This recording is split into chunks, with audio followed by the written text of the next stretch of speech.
One Maryland couple is blazing a trail to the top of some of the world's highest mountains, but they're not alone in their journey to every peak. In fact, they're bringing the entire deaf community with them, one summit at a time. ABC News Live anchor Kyra Phillips has their story in tonight's Prime Focus. 29,000 feet high, deep into the death zone. Every step pushing your mind and body to the limit. This is more than just a climb to the top of a mountain.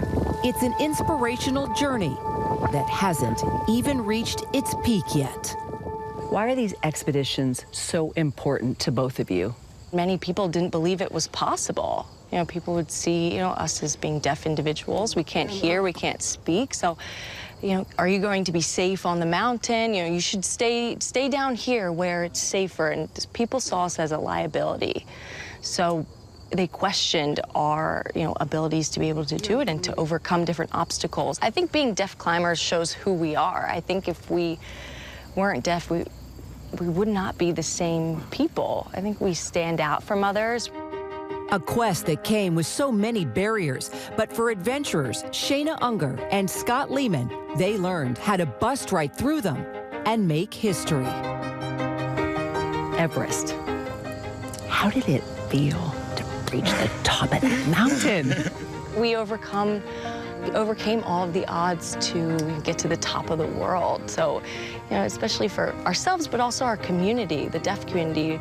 Our community was on the top too. So in that moment, I really got goosebumps. Shayna and Scott are now the first deaf Americans to reach the top of Mount Everest, the tallest peak on the planet. And Shayna is the first deaf woman in the world to ever complete the climb. The whole thing is about making a change on the global perspective of deaf individuals. Yeah. Not be just the change. Yeah, exactly. Being the change in the world. If people see a deaf individual and they think, oh, wow, they can't hear, they can't speak. How can they function in the world? It's about changing the perspective and bringing a different light to our deaf community. And here's the best part. These high school sweethearts and trailblazing teachers are just getting started. Mount Everest was just part of their higher plan. Shayna and Scott want to be the first deaf climbers to ascend the highest mountain on each of the 7 continents. They are 4 down with 3 to go. How did you communicate with Sherpas, signing with gloves on, with an ice axe? We worked with them for 2 months, 60 days. So from start to finish, we were able to communicate so fluently. We didn't use our phones at all. We were able to gesture and communicate to the point where other people were looking at us and saying, how do you understand each other? Which is why these ambitious expeditions are much bigger than climbing mountains. It's about showing the deaf and hard of hearing anything is possible. I remember when we first did our first presentation at a school after Denali, a girl said, wow, you're deaf? You're just like me, I'm deaf. You climb that mountain, that means I can do that. And that, just really changed our trajectory. Role models on the road, embarking on school tours around the country, inspiring the next generation of deaf explorers.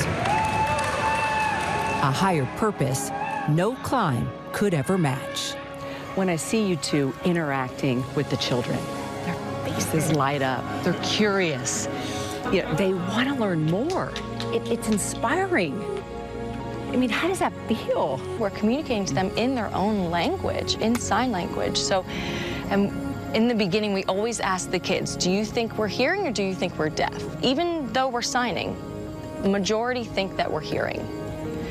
Because mountaineering, or seeing people in the mountains, that's always people who are hearing that do that. So whenever we say that we're deaf, they're like, really?